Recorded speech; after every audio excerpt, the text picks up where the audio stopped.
60 hectares of fertile land, impeccable white fences gleaming under the sun, barns that looked like they'd stepped straight out of a luxury rural magazine.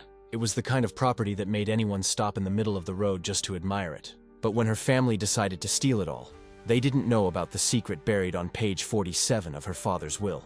A secret worth $10 million that would transform that theft attempt into the greatest humiliation of their lives. Meet Sarah Mitchell, 32 years old. A woman who never imagined she would have to fight for her own inheritance against her own family. She grew up on that farm. Every fence, every barn, every inch of that land held memories of afternoons spent working alongside her father. He was a simple man, a man of few words, but his calloused hands built that rural empire from nothing. And when cancer finally defeated him, just 6 months ago, he left everything to her. Not because her siblings and cousins didn't exist, but because Sarah was the only one who stayed. The only one who woke up at 5 in the morning to feed the cattle. The only one who canceled college plans to care for him in his final years. But the family had other plans. 2 days after the funeral, they showed up. Her father's older brother, Uncle Richard, arrived in a gleaming black pickup truck, accompanied by his 3 adult sons, all dressed in leather jackets that were far too expensive for people who supposedly needed help. Sarah greeted them on the porch, still with swollen eyes from crying so much. She thought they came to offer support, that maybe they wanted to share memories of her father. How naive. "We need to talk about the farm," Richard said, without even accepting the coffee she offered. His voice was cold, calculating. His eyes scanned the property like a predator assessing prey. "What about the farm?" Sarah asked, feeling a knot in her stomach. "Your father wasn't of sound mind in his final months. That will is worthless," Richard said, pausing to let his words cut deep. "This property belongs to the Mitchell family. We're going to file a lawsuit to annul everything." The words fell like stones. Sarah felt her legs go weak. How could they say that? Her father was lucid until his last day, making decisions, reviewing documents with his lawyer. But Richard wasn't interested in facts. He'd already hired lawyers. He'd already talked to judges who were childhood friends. He already had a plan to transform that farm into an urban subdivision and pocket millions. "You can't do this," Sarah whispered, her voice trembling. "We already did," replied one of the cousins, Marcus, with a cruel smile. "The papers were filed yesterday. You have 2 weeks to vacate." And then they left, leaving behind a cloud of dust and despair. In the days that followed, Sarah's life became a nightmare. Richard's lawyers were relentless. They contested every detail of the will. They claimed her father was under the influence of medication, that Sarah had manipulated a sick old man, that she was a gold digger, a parasite who had infiltrated the life of a dying man to steal what wasn't hers. The lies spread through the small town like wildfire. At church, people averted their eyes when Sarah passed. At the market, conversations stopped abruptly when she walked in. Poisonous whispers followed her everywhere. She was always strange, living alone with that old man. She must have forced him to sign those papers. The real family should have everything, Sarah tried to explain. Tried to show that she had cared for her father with love, not out of greed. But no one wanted to listen. Richard had planted seeds of doubt with masterful precision. He donated money to the church. He bought rounds at the local tavern. He told emotional stories about how his brother had been kidnapped by his own daughter in his final years. The pressure was unbearable. Sarah woke up in the middle of the night with panic attacks. She looked at the farm she loved and saw only uncertainty. What if she lost everything?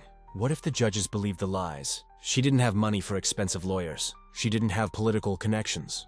All she had was the truth, and the truth seemed worthless. That's when public humiliation truly began.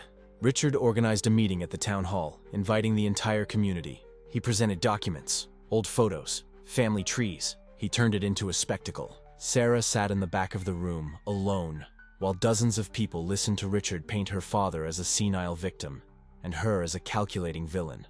"My brother built that farm with blood and sweat," Richard declared, his voice thick with rehearsed emotion. "And now this woman wants to steal our family's legacy, the Mitchell legacy. But we won't allow it. Justice will be done." Applause echoed through the hall. Sarah felt tears burn her eyes. How was this happening? How could a lie be so powerful?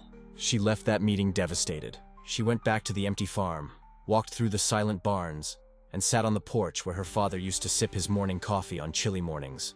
And for the first time, she thought about giving up. Maybe it would be easier to leave, start over somewhere else. Let Richard and the cousins transform that beloved land into another soulless development. But then something changed. 3 days after the humiliating meeting, Sarah was organizing her father's documents, preparing to hand everything over to Richard's lawyers, when she found. But then, something changed. 3 days after the humiliating meeting, Sarah was organizing her father's documents, preparing to hand everything over to Richard's lawyers, when she discovered an old folder at the bottom of her father's office cabinet. A brown leather folder, worn with age, bore her father's initials engraved on the front. Inside were documents she had never seen. Old contracts, correspondence with banks, and a letter. A letter written by hand by her father, dated 2 weeks before his death, addressed to her. "My dear Sarah, if you are reading this, it means I am no longer here, and it means the family has tried to take from you what is rightfully yours. I knew my brother well enough to foresee this. That is why I took precautions." Sarah held the letter with trembling hands. Her heart raced. There are things the family doesn't know. Things that even you don't know. This farm isn't just land and barns. There is a trust, Sarah. A trust of $10 million that I created over the years, investing every dollar I could spare. Richard and the others think this property is everything. But they're wrong. And you need to find the right attorney, not the one in town. Look for James Harding in Denver. He has all the documents. He knows the truth. Sarah read the letter 3 times, unable to process the words. $10 million? A secret trust? Her father had never mentioned any of this. She had always thought the farm was everything he had, a simple, honest life earned through hard work. But she was mistaken.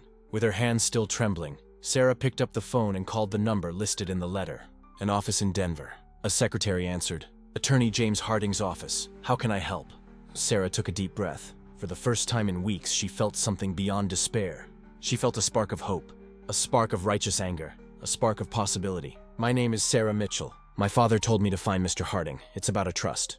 There was a pause on the other end of the line. Then the secretary responded, with a tone Sarah couldn't quite place. "Miss Mitchell, Mr. Harding has been expecting your call. He asked me to schedule an urgent meeting as soon as you called. When can you come to Denver?" "Tomorrow," Sarah replied without hesitation.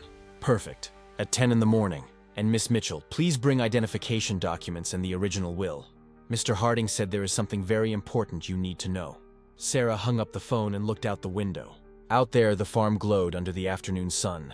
Golden fields, proud barns, white fences, everything her father had worked for. Everything she had fought for. And now, finally, she had a weapon. Richard and the cousins thought they had won. They thought poor Sarah was defeated, humiliated, ready to give up. They had no idea what was coming.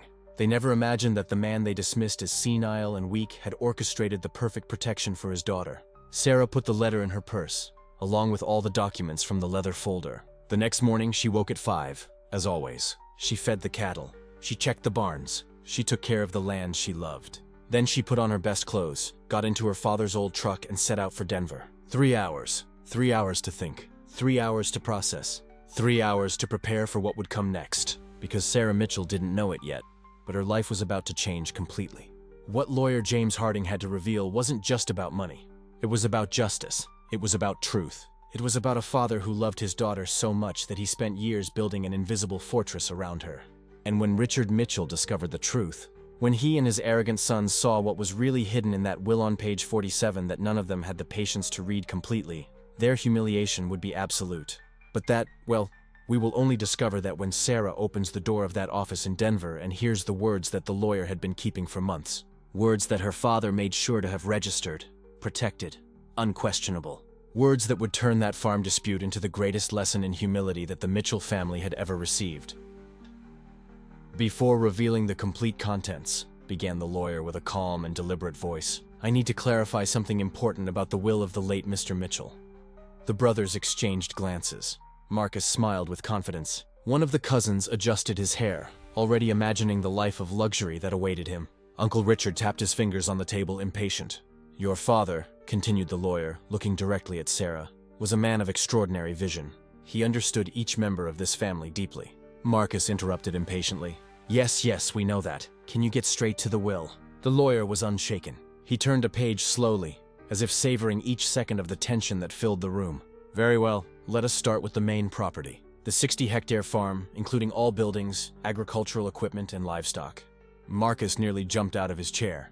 "Yes! Finally, we can sell that old place and divide the money." "The farm," the lawyer said firmly, raising his voice slightly, "belongs entirely and unconditionally to Sarah Mitchell." The shock was instantaneous. Marcus turned white. One of the cousins let out a muffled cry. Uncle Richard rose from his chair so abruptly that it almost fell over. "This is ridiculous," Marcus shouted. "She's barely part of the family. We are the true heirs." "Please sit down," the lawyer ordered with unexpected authority. "I'm not finished yet. Sarah felt tears beginning to form in the corners of her eyes. But they weren't tears of sadness. They were tears of relief. Her father hadn't forgotten her. He had protected her. Beyond the farm, the lawyer continued, there is a second provision, one that carries considerable weight. Your father implemented it 15 years ago, when Sarah was just a teenager. 15 years? Sarah furrowed her brow. She was only 32 years old now. That meant her father had planned this when she was just 17 years old? Your father established an irrevocable trust fund, the lawyer said. And now his words fell like bombs into the silence of the room. A fund designed specifically to protect Sarah from any attempt at manipulation or control by other family members. Marcus laughed dismissively. A trust fund? Probably a few $1,000s for college. Big deal. The lawyer looked at Marcus with an expression tinged with pity. The current value of the trust fund, he said slowly, letting each word resonate, is $10,300,000. The silence that followed was deafening. 10 million. Sarah couldn't breathe. $10 million? Her father had set aside $10 million for her? Marcus was on his feet again, his face red with anger. That's impossible. He didn't have that much money. You're lying. Mr. Mitchell, the attorney replied with cutting coldness, invested wisely over decades. Real estate, stocks, treasury bonds. He lived simply not because he lacked money, but because he chose to invest in his daughter's future instead of flaunting his wealth. It all made sense now. Sarah remembered her father refusing to buy extravagant things, driving the same old pickup for years, wearing simple clothes. Everyone in the family had mocked him relentlessly for being cheap. But he wasn't cheap. He was building something, building a shield of protection for his daughter. And there's more, the lawyer said. The will includes a personal letter that your father wrote for Sarah. With your permission, I will read it now. Sarah nodded, unable to speak. The attorney pulled a yellowed envelope from his folder. The handwriting on the front simply said, "For my daughter Sarah when she needs it most." He opened the envelope and began to read with a firm but compassionate voice. My dear Sarah, if you're hearing this letter, it means I'm gone. And it also means that my worst fears have come true. My family has shown you their true face. They tried to take what is yours. They tried to make you feel small, unworthy, worthless. But I have always known, my daughter, that you are the only person in this family who inherited what truly matters. Kindness, integrity, and true love for the land. The farm is not just land. It is the work of 3 generations. It is blood, sweat, and sacrifice. And I could not leave it in the hands of those who see only dollar signs. You, Sarah, see the sunrise over the fields. You see the life in the animals. You understand what it means to belong to a place. As for the money I've saved for you, use it wisely. Not to impress anyone, but to live with dignity and freedom. You will never again need to depend on anyone who doesn't respect you. You will never again have to endure humiliation from people who should love you. And to my other children and relatives, if you're hearing this, know that I had my reasons. You chose greed where there should have been love. You chose selfishness where there should have been family. Let this be a lesson. With all my eternal love, Dad. Sarah was crying openly now. Not tears of pain, but of liberation. Her father had seen everything. He had foreseen everything. Even in the darkest weeks, when she felt completely alone, he had been there, across time, protecting her. Marcus was on his feet again, shouting, "This is fraud! We'll contest it! No court will accept this." The attorney carefully put the letter away. You can try, but I must warn you that the trust fund is irrevocable and was established with impeccable legal counsel. Any attempt to contest it will result not only in failure but also in substantial legal fees that will be your personal responsibility. He paused, looking around the room. Furthermore, there is an additional clause. Any family member who attempts to contest the will shall be automatically disinherited from any residual benefit, including the small amounts designated for each of you. Marcus turned pale. Small amounts? How much? $5,000 each, the attorney said without emotion. A symbolic amount that your father left as a final gesture, but only if you respect his wishes without contest. $5,000. After weeks of telling Sarah they would split millions, after all the arrogance and cruelty, they would receive $5,000 each. The irony was almost poetic. Uncle Richard was the first to leave, slamming the door so hard that the pictures on the wall trembled. Marcus followed him, sobbing dramatically, ranting about injustice and favoritism. One of the cousins stayed last, looking at Sarah with such pure hatred that she almost stepped back. You think you won, he said in a low, venomous voice, but you'll always be the daughter who needed dead daddy's charity. Sarah looked him directly in the eye for the first time in weeks. When she spoke, her voice was calm, firm, and charged with a newly discovered dignity. No, I was always the daughter my father loved enough to protect from people like you. He left without saying anything else. Then there was only Sarah and the lawyer in the silent room. Your father was a remarkable man, the attorney said gently. He came to my office 15 years ago, determined to create a plan that would ensure your protection. He said you were different from the others. He said you had heart. Sarah wiped away her tears. I didn't know. He never told me. He wanted you to live freely, without the burden of knowing. But he also wanted to ensure that, when the time came, you would be safe. The attorney handed her a stack of documents. Deeds, bank statements, investment certificates, all the tangible evidence that she wasn't dreaming. What will you do now? He asked. Sarah looked out the window of the office. Outside, the sky was clear and blue. For the first time in weeks, she allowed herself to imagine the future. I'm going home, she said. I'm going back to the farm. I'm going to care for the land the way my father would have. And I'm going to live the life he wanted for me. And that's exactly what she did. In the weeks that followed, Sarah moved permanently to the farm. She hired a skilled ranch manager who loved the land as much as she did. She invested part of the money in modernizing equipment, improving the livestock facilities, and implementing sustainable farming systems. But more important than all of that, she found peace. There was something profoundly healing in waking to the sound of birds, in walking through the fields that her grandfather had cultivated, in touching the soil that carried 3 generations of her family's history. The farm wasn't just property, it was identity. It was belonging. It was home. She never spoke to Marcus, her cousins, or Uncle Richard again. They tried calling a few times at first with lame excuses and thinly veiled requests for money. But Sarah had learned the most important lesson. Some people don't deserve a place in your life, even if they share your blood. True family isn't defined by DNA, it's defined by love, respect, and genuine presence. 6 months later, Sarah was in the barn when she noticed an unfamiliar car approaching along the dirt road. Her first instinct was alarm, remembering Marcus's threats. But when the driver emerged, she saw it was a middle-aged woman with a warm smile. Sarah Mitchell? The woman asked. Yes, Sarah answered cautiously. My name is Helen. I was your father's nurse in his final months of life. Sarah's heart tightened. Did he suffer much? Helen shook her head. No. He was at peace and spoke of you constantly. He asked me to deliver this to you in person, but only after everything was settled. She handed Sarah a small wooden box. Inside was an old photograph, yellowed by time.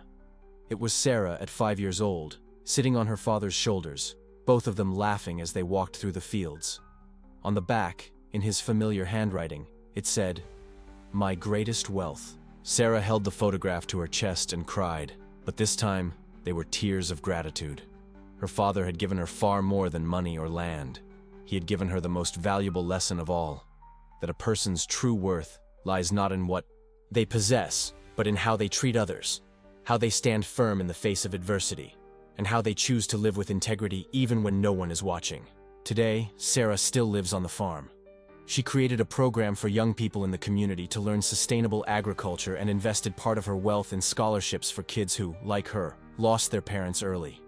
She found purpose, not in revenge, but in generosity, and not in bitterness, but in building something meaningful. And whenever someone asks her about those dark days when her family tried to steal everything from her, Sarah smiles and says, "That's when I learned that true protection comes from love, not fear, and that the most powerful plans are those made with wisdom and silence." Sarah's story teaches us something profound about human nature. Greed can blind people to what really matters. It can turn siblings into enemies, turn homes into battlefields. But it also teaches us that true wisdom often works in silence. Sarah's father didn't make a show of his wealth or flaunt it, nor did he use money to control or manipulate. Instead, he built an invisible shield of protection that only revealed itself when his daughter needed it most. That is paternal love in its purest form. And there's another lesson here, perhaps even more important: the difference between intrinsic value and perceived value. Sarah's family saw her as a burden, as someone without importance. They measured her worth by her usefulness and what she could contribute to their interests. But her father always saw her true value, the kind that doesn't appear on bank statements. He saw kindness where others saw weakness, integrity where others saw naivety, and strength where others saw vulnerability. In protecting her, he did far more than secure her financial future. He validated her humanity. He told her, across time and even beyond death, "You matter. You have value. And that value doesn't depend on anyone's approval." How many of us need to hear that? How many of us spend our whole lives seeking validation from people who will never be able to see our true worth? Sarah's story reminds us that sometimes, the people we love most protect us in ways we only truly understand years later. Often, the greatest gift is not something we can see or touch, but the wisdom woven into decisions made in silence. Sometimes, the greatest gift is not what we can see or touch, but the wisdom embodied in decisions made in silence. So, if you're going through a difficult time, if you feel that no one sees your value, if you're being treated as if you're disposable, remember this. Your worth is not determined by others' inability to see it. You have intrinsic value, inalienable, that exists independently of any external recognition. And one day, like Sarah, you may discover that someone saw this all along. Someone was working behind the scenes, quietly preparing your protection, and planting seeds of hope that will blossom precisely when you need them most. Sarah's farm continues to thrive. The green fields stretch to the horizon, cattle graze peacefully, and the sound of wind in the trees sings the same song it sang for her father and her grandfather before him. And every night, before sleep, Sarah looks at that old photograph of her father. "Thank you, Dad," she whispers, "for seeing me, for protecting me, for teaching me that true wealth is measured in how we live with all our hearts." And from somewhere beyond the reach of our senses, perhaps, just perhaps, a father smiles, because his greatest investment was never measured in dollars. It was measured in love. And that kind of wealth never depreciates, never gets lost, and never dies. It only multiplies, generation after generation, touching people who never even knew the man who planted it. That is the true legacy. And that is the lesson we all need to carry. Protect those you love, not just with resources, but with wisdom. See people for who they truly are, not just for what they possess. And understand that the greatest legacy you can leave is not what sits in a bank account, but what lives in the hearts of those you have touched. Sarah learned this in the hardest and most beautiful way possible, and her story continues to echo a living testament that love, wisdom, and careful planning can create miracles that transcend even the boundary of death.